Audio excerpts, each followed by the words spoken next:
So when you have a photo in Mac that you want to crop, it's really easy. All you have to do is first, of course, open up the photo by left double clicking, and I've already got mine up here. You also want to make sure that the word preview is up because sometimes you click outside of the desktop and you see Finder. So just make sure you click on the photo and bring up preview. That's going to be important. So first, you just have to define how you want to do the crop.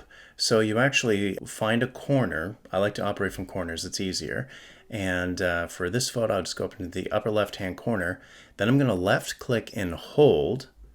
And now I'm going to, while I'm holding down on the left click button, I'm going to drag my mouse, and you see that it's created this square.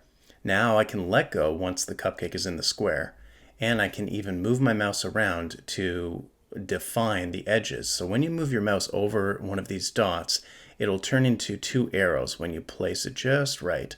Then you left click and hold and then move your mouse again, and that will define the shape of the crop. So we're almost done. There we go.